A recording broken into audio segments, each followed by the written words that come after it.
You know, there's a title no town ever wants to win. And for 6 years straight, one place has held it: America's most obese town. We're going to McAllen, Texas to figure out what's really going on behind that shocking headline. Let's just start with the number that says it all: 44.9%. I mean, think about that. That's nearly half of all the adults in McAllen.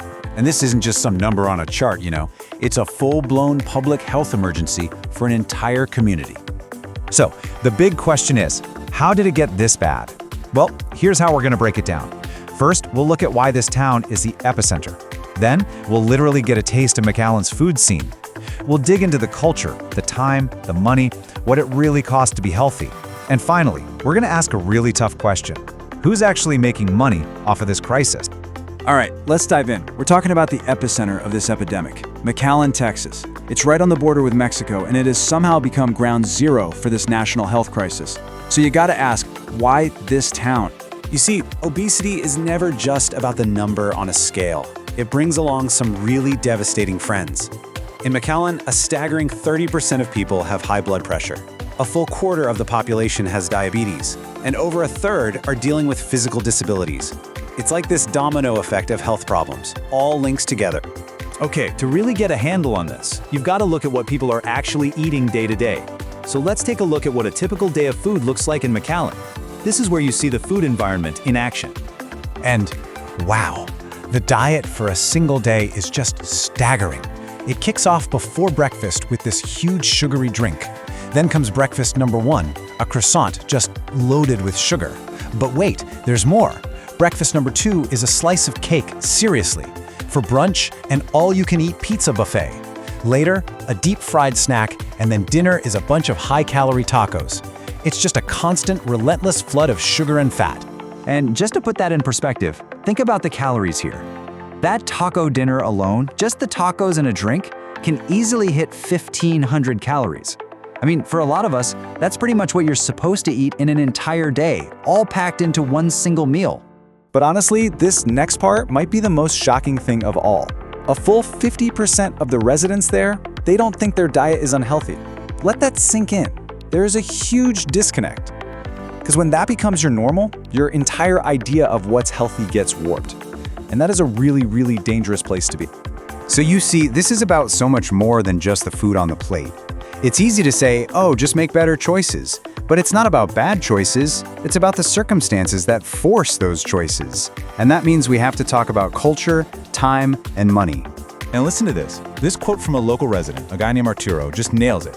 He said, "We value saving money more than our health. To be healthy, you need time and money." And that's the thing, right? When you're just trying to get by, struggling to pay the bills, long-term health just it can't be your top priority. This all boils down to a concept experts call the food environment. It's basically everything around you that influences what you eat. You know, the cheap fast food joints on every block, how expensive fresh fruits and veggies are, and even cultural traditions. And in a place like McAllen, the food environment is set up to make the unhealthy choice the easy choice. It's the cheapest, it's the fastest, it's the most convenient. And that brings us right to the price of health. Because in America today, and especially in a town like McAllen, there's a deep, troubling connection between how much money you have and how healthy you are. Now, you might be thinking McAllen is just an extreme case, but really, it's more like a preview of what's happening across the entire country. Back in 2000, about 30% of American adults were obese. Fast forward to 2020, and that number's already jumped to almost 42%. And the projection for 2030, nearly half the country. So McAllen isn't some strange outlier. It's a flashing red warning light for all of us. Look, in a city where so many families are living below the poverty line, life becomes a constant series of impossible trade-offs. It's like, do I buy fresh vegetables this week, or do I make sure the electricity stays on? Or do I spend an hour I don't have cooking a healthy meal, or do I just grab a $5 pizza so I can make it to my second job on time? These aren't really choices, are they? They're survival decisions. And this is where the story takes its darkest turn. Because whenever you see a problem this big, this stubborn, you have to start asking yourself a pretty uncomfortable question. Who's benefiting from all of this? Who profits from things staying exactly as they are? I mean, just look right across the border in Mexico. It's a completely different world. Over there, packaged foods have these big, mandatory warning labels about calories and sugar. They have restrictions on selling junk food to kids. And in the US, nothing. Not required. It's a totally different approach to public health, and frankly, it leaves American consumers completely exposed. And you better believe that regulatory gap is being exploited. The big food industry has this down to a science. It's a playbook, and it starts with kids.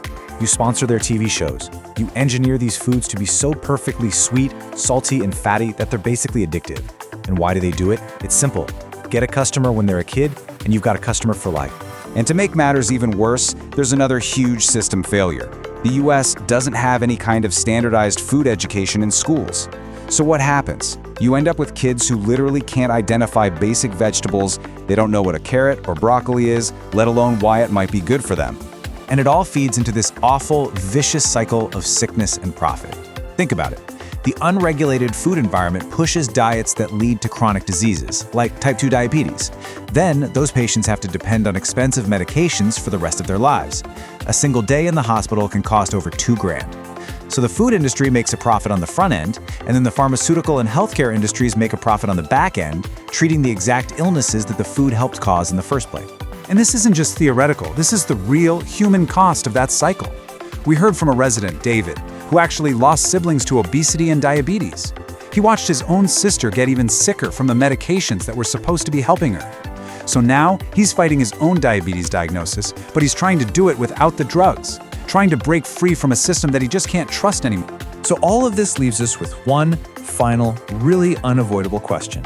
If our food system creates sickness and our healthcare system profits from it, then who is this system truly serving?